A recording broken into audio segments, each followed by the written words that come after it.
Hello, everyone. Thank you very much to Ginny for the invitation to come and speak with you this evening. I'm rather taken by your society. You do some great trips out. I'm very much looking forward to the Stonehenge exhibition, personally. Really looks really great, doesn't it? And Mike Pitts' new book on how Stonehenge was built, well, yeah, that looks like a good must buy as well. But my book is better, The Stonemason, and that tells you how Stonehenge was built. I will be suggesting you buy that all the way through my talk. So I'm in Frome in Somerset this evening, and I work all over the southwest, basically in this region that you will all be familiar with here, very, very slightly creeping over to your part of the world. We do maintenance work for the Churches Conservation Trust, so every now and again we're asked to look at churches in Hampshire, and I'll focus on some work that we did at Freefolk Church, St Nick's, further down the line.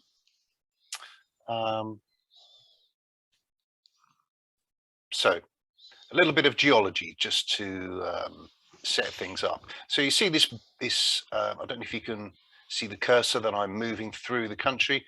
This is known as the limestone belt.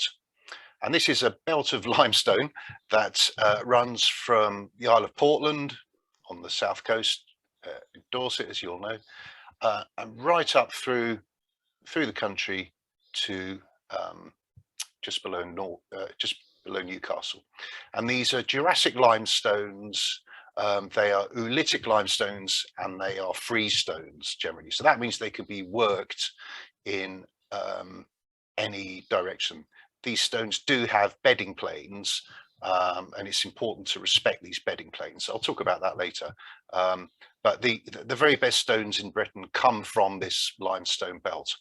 So Portland stone, which you'll all be familiar with, Hamstone from Somerset, Bath stone, running up through the Cotswolds, Ancaster limestone from around Lincolnshire. You know, we're all familiar with this sort of material. But where I work in Frome is very well placed on the limestone belt for me to plough my furrow an hour in any direction from Frome. So I work exclusively on churches and listed bridges. So this is a church just outside Swindon, and we do lots of maintenance work, lots of clearing of gutters, lots of very unglamorous stuff, but that is really important. But we also undertake conservative repairs. So I'm certainly not a conservative, but we work in a conservative fashion to keep as much original fabric in situ as possible. And I'll come to that a bit later on. So you'll find me crawling around in odd places. This is at Sherborne Abbey. It's wonderful fan vaulting at the crossing. But start at the beginning. Our company's called Minerva Stone Conservation. This is our 30th year this year, and we've just kept it small, and we've just gone from job to job in a sort of old school country builders fashion. But when the opportunity arose for us to tender for works at the Roman Baths in Bath, well, we jumped at the chance. So I put in an absurdly low price and bought the job. So this is the famous Gorgon pediment that was part of the principal shrine dedicated to Sulis Minerva next door to the sacred spring. So originally this temple pediment would have been supported on 4 capitals and columns, of which part of only one remains. All these elements that you can see here were excavated when the pump room was built in Bath. And the Georgians very generously decided to cut the backs off everything and gouge out and quarter everything. So the column, the fluted column you could see on the left, they've gouged out the inside and cut it into quarters, which meant that actually lifting these components into position when we were rebuilding this whole structure, because the archaeologists had found some a new component that suggested that the way it had been presented previously was incorrect. The actual angle of the pediment was wrong. So we had to take this apart, conserve it, clean it, and put it back together. So my goodness me, what a highlight for me. I mean, as you could tell, I'm as much interested in the history of the objects and places that we work as I am the actual craft side of things. But this, like, having stared at this like face on, what is so interesting is that you can see the hand of lots of different craftspeople at work, like the masons who are cutting the canthus sleeves that you can see on the capital around the edge of the pediment. That's obviously been done by a local. It's quite debased. It's not very well done at all. And I think they would have plastered and coloured the individual components because obviously there are only so many skilled craftspeople around at that time. But the actual execution of the Gorgon himself, of Sulis in the middle there, and the accompanying Nikes is of the first order. So there was obviously a master at work accompanied by a crew who were obviously very much less accomplished, and that's very much how the studio sculptors have worked since people have been carving stone, really. The rats in there were ginormous. We had to work nights, and the rats are as big as cats. not great. Anyway, so I trained at Salisbury Cathedral. Started off at the Wealdon Downland Museum at Singleton in West Sussex, and I was a volunteer. I was on the dole. I was then on a scheme, and then I thought, right, I need to do this for a living. So I managed to get an apprenticeship at Salisbury, and my very first job was at the base of the spire, at the point where the spire transitions to the tower. I could give you a whole lecture about that, but I've only got 40 minutes. So that's the inside of the spire. And when the clerk of works wasn't around, we used to skive off and go climbing up there and smoke a cigarette at the top, which I'm not proud of, but hey. But you'd look out and you could see across.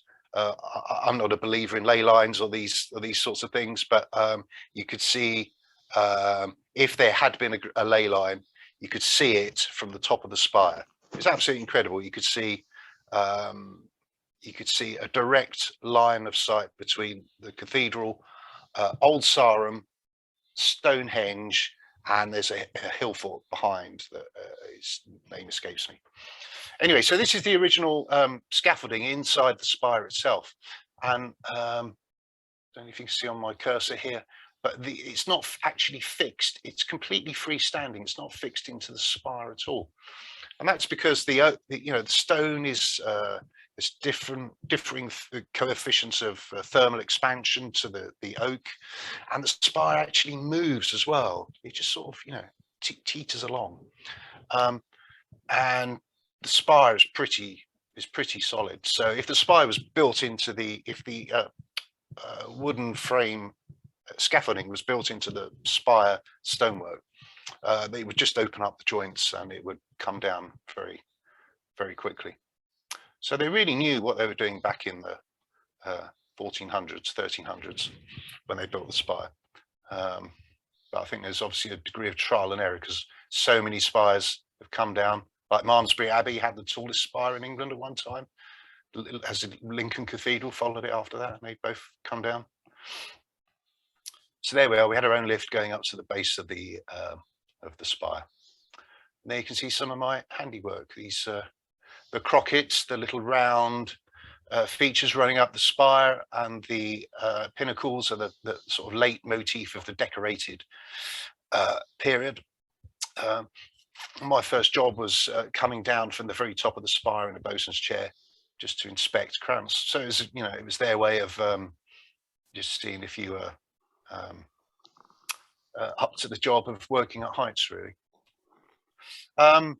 So my career evolved, and then I was very lucky enough to spend a year traveling around as a William Morris Craft Fellow, which is sponsored by the Society for the Protection of Ancient Buildings, the SPAB, which is a charity that Morris established in 1877. So I spent time in cathedral workshops, architects' practices all over the country. So I was lucky enough to work at St Paul's for a good while. This is in 1998.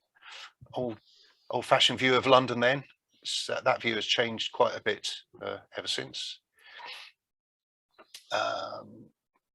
Here I went back for a visit a couple of years ago just to see my handiwork. And what I was finding so interesting about St Paul's is that the right-hand wall that you can see is just a single leaf of wall, if you like, and that's what you can see from the outside, because St Paul's is basically a Gothic building. You see these stepped flying buttresses here, so it's a Gothic building enclosed to make it look like a Baroque building of solid proportions. So I mean, it's unbelievably clever. Anyway, so if you look up the drum going up to the base of the dome, see this, the stone there is slightly yellower in color. Well, at the top of that, you can't really make it out, can you? At the top of that, a pair of these putty, and one of my jobs was to do some conservation carving and cleaning on these characters.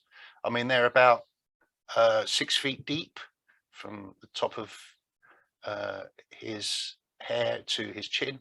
I mean, these are absolutely ginormous. Yeah, you see the holes drilled in the feathers. That's to encourage smoke blackening. That's the idea. So you get some chiaroscuros, you get some contrast between lightness and darkness in the feathering pretty soon.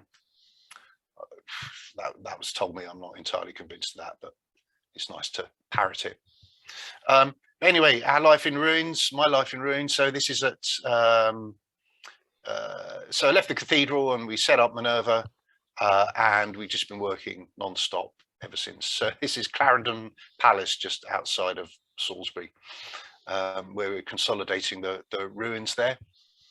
It's an interesting place to spend the winter, especially with the alpacas as constant interested neighbours. I mean, nothing goes on there, so when I sort of turn up with our sandwiches, they were all over us. But there's something in the ground there. They can't put sheep to graze the site because the sheep just die. But these no, they're llamas, not alpacas. These llamas, they just eat everything and keep on going. All they've got is a water trough. They're rather neglected, but they're doing a grand job of keeping the site safe. So as I said, we mainly do churches, listed bridges throughout Wiltshire, and every now and again we get called to do jobs like this. So this is the Market Cross in Castle Combe. The central section is the original medieval preaching cross, and then it was enclosed in the 17th century. But the problem is that all this timber work was absolutely rotten at the base. So we had to introduce loads of straps and plenty of new oak work to secure it all together. And of course, it only rests on this, the pyramid only rests on 4 sides. So you've got this, when we stripped it off, all the weight had sort of come off it, and just the timber frame started to rock and rack. It was all pretty hair raising, so we just ratchet strapped it all together and waited for the engineer to come. But the engineer didn't come, and the engineer still didn't come. So we just got on and then did it ourselves and put the stone slates on. These are stone slates from Gold Hill Quarry in the Cotswolds, and they're a very good match to the original that were there. So it should have a serviceable life for about 100 years. There we go. But that was our last job that we did just before the lockdown. So like Castle Combe is absolutely full of visitors from the Far East. And then overnight they just went, and the whole dynamic of the village changed. And we were working there when Johnson introduced the first lockdown. Very odd place to be for those first couple of days. But we had to crack on with the job because the frame was exposed and racking, and you know, we just couldn't leave it. So here's a fairly typical bridge job. This is a road bridge in Bradford on Avon. Drunken drivers, they love driving through canal bridges over the river, over the Kennet and Avon Canal. And we built up the left-hand section 2 years ago, and last year we had to go back because another drunk driver had driven through the right-hand section. But fortunately, our original stonework had stayed up, but it all went in the canal. They had the water board had to fish it out with a crane, and yeah, it's quite interesting. But yeah, more bridges. This is up at Laycock. This is the principal bridge over the River Avon. And I was saying about how we like to maintain as much original fabric as possible. So we don't cut out and replace stone willy-nilly or wholesale. We cut out selectively. And every now and again, if the stone is, very often stone will be compromised on the outside, but its heart will be good. So we very often put stone tiles in if the architect or the surveyor is happy with that approach. We found a bomb under there when we were having a picnic one lunchtime, and we really did. We phoned, we dialed 999. There was literally a fin sticking out of the shallows of the river because it was summer, and the bomb squad turned up like within an hour. They knew exactly what it was. They covered it in sandbags, blew it up in a controlled way, and it was. Apparently Dad's army used to use it for exercises, and they used to fire off live rounds of anti-tank ordnance every now and again. So yeah, we got off lively there. But without the work of carpenters to create formwork, and blacksmiths to make tools, there would be no craft of stonemasonry. So this is, if you're a stonemason and you're any good, you've got to learn some carpentry skills, and you've got to learn how to undertake formwork. So this is a new bridge on Thames, which is the oldest bridge on the River Thames. And you can see the new stone on the left. That's, you can't just lift that into position. It's, it's a yard and a bit long. So you have to sort of slide it in to the side of the form, and then use wedges to just offer it into position. You can see the chocks of wood, they're actually wedges, and the wedges just very slightly lift it up into position. Technology as old as technology's been around, really. There's nothing flash about it. It's just knowing the tricks. So and then we put secondary stainless steel fixings in just to hold it into position. Host seasons holidaymakers tend to knock these ribs off, and ribs on bridges like this date for around 1320 to 1330. Very distinctive in our neck of the woods. So churches, churches pay my mortgage. Working on churches pay my mortgage, and one of my favourite was here at Avebury, working in the United Reformed Chapel that you can see there. And this was built in the 17th century, 1664, I think. And it was built from smashed up stones from the actual stone circle itself. So it's such an interesting project working with the archaeologists to conserve this. But I don't have enough time. That's a whole nother story talking about Avebury. So, but we just, we work on churches all over the place. So this is built of sarsen stone and chalk, a mortar made of slaked chalk. That's chalk fired in a kiln. And we wanted to create an authentic repair. So we said to the National Trust, there's an old pit going up towards the Ridgeway. We said to the National Trust office, can we go and dig some of this chalk out and fire it in a kiln? We've got a little kiln. And they said no. So we just went and did it anyway, idiots. So here's a job that we did down in Is this going to work? Yeah, look at that. So there was a series on TV called Restoration a few years ago, and they came down and filmed us at one of our projects. This is at Luffencott, overlooking the River Tamar in Cornwall. Those are the days when we used to, this 2001 we were working here, and they literally just sort of, Griff Rhys-Jones turned up in a helicopter. Yeah, wasn't very friendly. I thought he'd be life and soul, but he was very professional, got back in his helicopter and went back to London. So yeah, dispelled my notions of getting into show business. So there you go, some live action footage from an eon ago. This is a more recent project at well, I'd ask you to guess where it is, or who knows where it is, but I can't hear you. So this is St Thomas's in Salisbury with its extraordinary and important doom painting.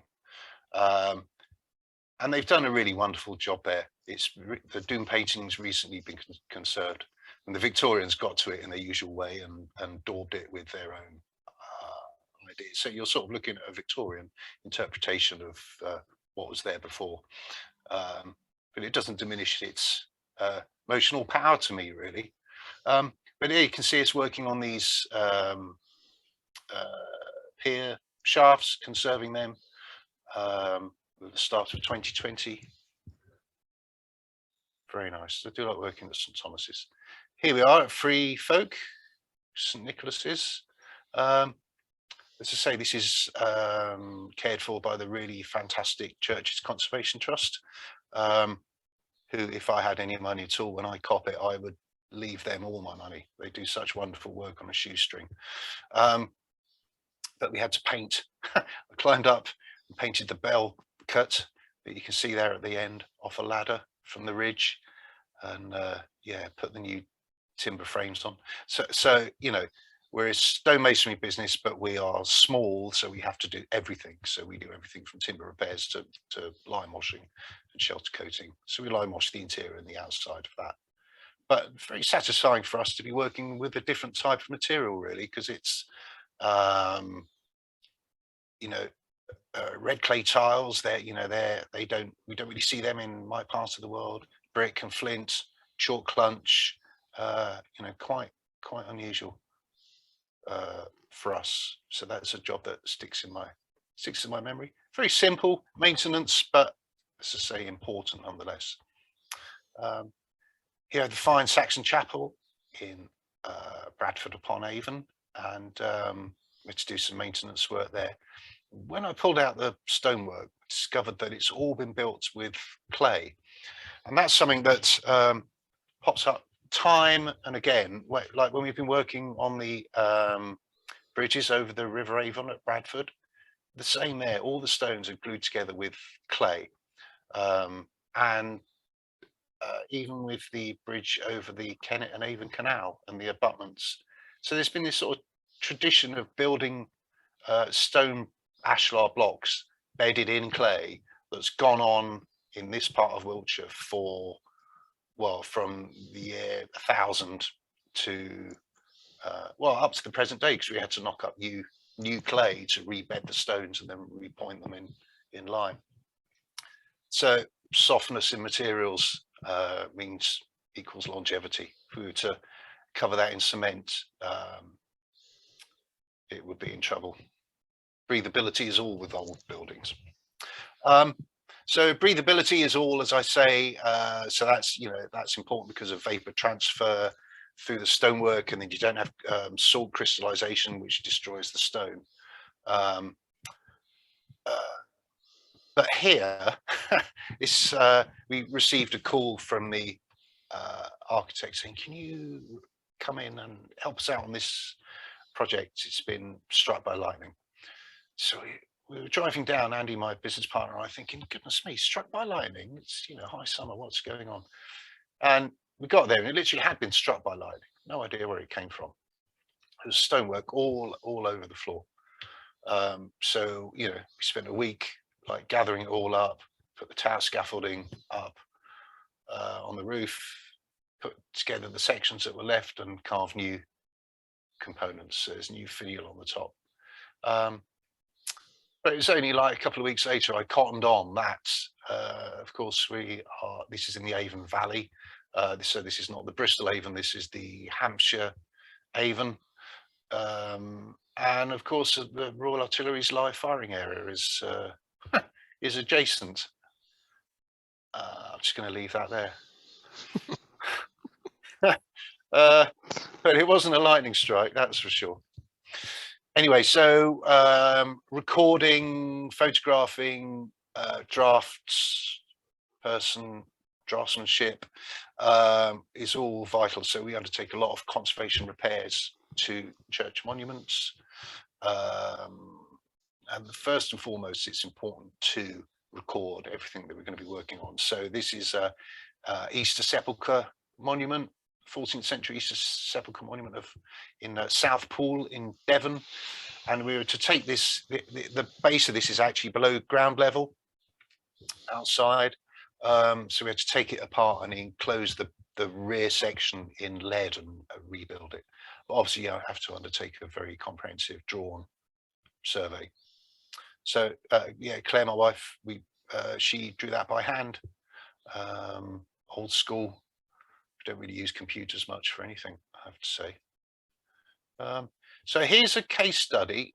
So this is Steeple Ashton in Wiltshire, just outside of Trowbridge. One of the finest churches in Wiltshire. Look at those pinnacles. This too used to have a spire, and this really was struck by lightning because it's well recorded on a tablet inside.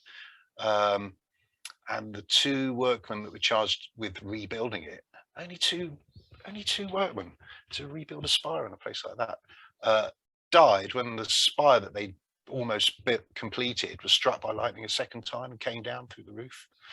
So as a consequence, it's got the most extraordinary oak Leon vaulted roof. Looks like stone, but it's actually wood, and it's, oh my goodness me, it's so thrilling. So the tower is a typical sort of Somerset wall Gothic tower, if you want to call it that, which predates the rest of the church by about 20 or 30 years. All this is built on the wealth of the wool trade. Used to be lots of mills in Steeple Ashton, but there was a big fire there in the 16th century, and all the wool trade transferred to Trowbridge.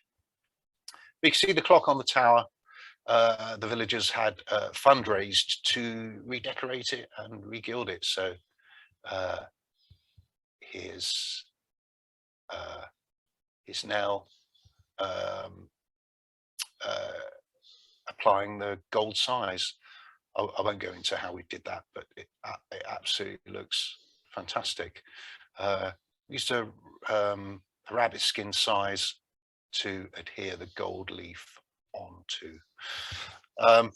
And the paint, if anyone's, the paint is a breathable mineral paint from Germany. It's called Keim. We've used this on all sorts of applications, and it's really, really good stuff, but it's so unbelievably expensive. You know, what's this, like a metre and 2 meters by 2 meters, and there's £800 worth of paint on that, and quite a lot more of gold leaf. That kept us busy up to Christmas, and a nice job. But I knew we'd be all right working on this because the wind tends to change to the north over the winter, and this is on the south side, so I knew we'd be protected from the winds. So we built a little booth on the scaffolding there. So that's a bit of a restorative job. The clock is an original medieval frame that has been Georgianized. So it was just striking the hours, and then the Georgians popped hands through it and improved its mechanism. So this is another church of similar date and vintage. Another Churches Conservation Trust church, 1480, this tower. And you see the tracery, the pierced panels in the top window, that's typical Somerset tracery. And the church towers of Somerset are a great contribution to late medieval art, I would say, as a mass. The Somerset towers, it's extraordinary. Anyway, so we had to gild the weather vane at the top. that's Halley's Comet, just out of interest, that's put up. There's a date on it, 17, whatever, when Halley's Comet was around. There's all sorts of interesting things going on here. You know, we get to know these churches on a minute level, and you will see this with some of the crazy things I'm going to show you now. So this is St Mary's at Hemmington, and this was the job that carried us all the way through lockdown. So we finished working at Castle Combe. We had a couple of months off. I had a really great lockdown. I built myself a new workshop. I built a shed for my motorbikes, and I built my wife a new workshop. So thank you, government, for paying for that. And then when we came back in May, June of 21, we were working here. So this is a new church that the Church Conservation Trust have taken on. St Mary's at Hemmington. Oh, that didn't do it. It didn't do it, did it? Can you see that? Yeah. That's enough. So I'll just scroll through there. Yeah. Blooming Apple Macs. Anyway, so beautiful tracery, beautiful lichen colonies on the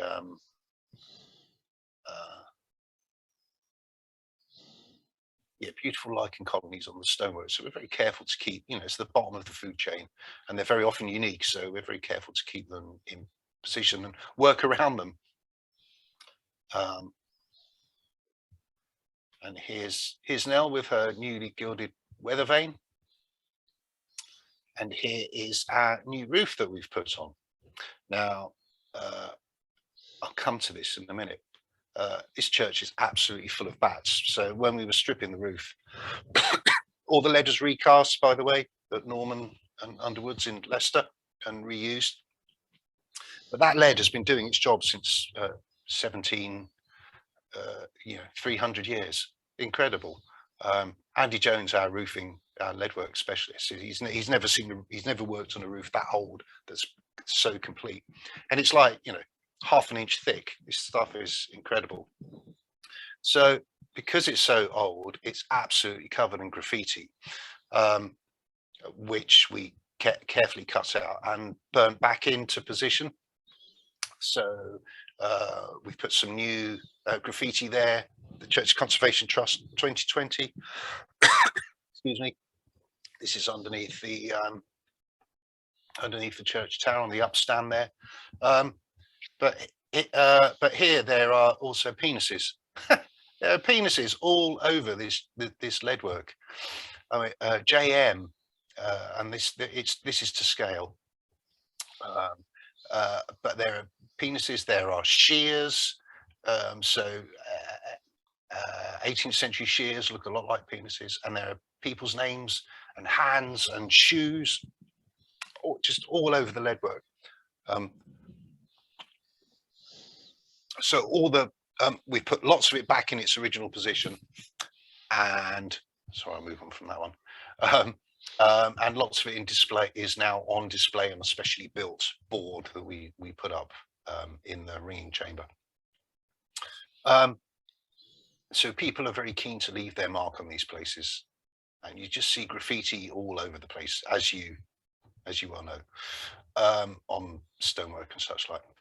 But my clever friend Peter thought it would be a good idea to see what, or if there was anything in the hole. See that drain hole there? This is a piscina. So this is where the incumbent will wash their hands. And the holy water is fed away through that little hole. And he got one of these things called a CV reacher, which is like a cable with a little sort of grab at the end. And the things he pulled out of there: coins, half groats, buttons, buckles, and tons of smashed stained glass from the Civil War. So I don't know, and pins as well. See all the little pins there on the right hand side.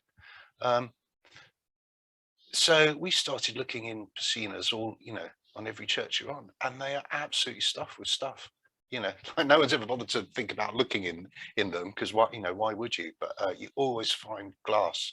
So I've no idea what they're trying to keep out or keep in even. But interestingly, someone's come along. This is a image of a Mexican saint that someone's come along within the past 10 years and popped that down there. So some, you know, folk do know what that, you know, what the significance of putting all this stuff down Piscina holes is. But we had to do, so going back outside, we had to do lots of work to the grotesques. So I love this one, Miss Piggy here. The resemblance is uncanny, isn't it? Anyway, we had to, obviously we're not going to recarve this character. We had to conserve it, and we made a special hat for her and put it in position. So there you can see, very carefully beaten into place. So there's lots of nice lime repairs underneath the leadwork to nourish it. And she'll be up there doing her job for another 400, 500 years, whatever. So we don't just do, well, these days, we only do churches, bridges, and the odd monuments, but we used to work in Bath an awful lot. But I absolutely hate working in Bath, especially with the new, I keep getting caught out by their emissions thing, because I'm not very organized that way. I'm thinking about something else all the time. So I'm racking up fines all the time. So we've just given up working in Bath. It's just not worth, it's not worth it. You can't get anywhere to park. Parking wardens are super aggressive. And I'm bored of working on 18th century houses for really rich people. So this house here is a private one in Camden Crescent in Bath. And you see these Corinthian capitals on the right hand side, where they're absolutely disgustingly dirty and smoke blackened, because the coal that was burnt in Bath in open grates in the 18th century was, you know, obviously from the Somerset coalfields, which is poor, a very poor grade coal, and it just eats into stonework. So we had to undertake lots of new carving, because this really was at the end of its life. So it's a combination of traditional sort of lime mortar repairs. So these are putty mortar repair to model up what's left. So you can see the new detailing on the top of these acanthus sleeves, and carving new elements. These bits would drop off like rotten pears, the Ionic volutes. Anyway, this one I made and put up. Very pleased with that. New work and old work and all that jazz. Hey, it's perfect timing. So it's 8:15. Look, there you go. There's my book. It's bloody brilliant. I'll tell you, Alan Bennett mentioned it in the LRB diary. It's that good. And so you can buy it from Amazon. And there's the model nutmeg for the cover. Thank you very much.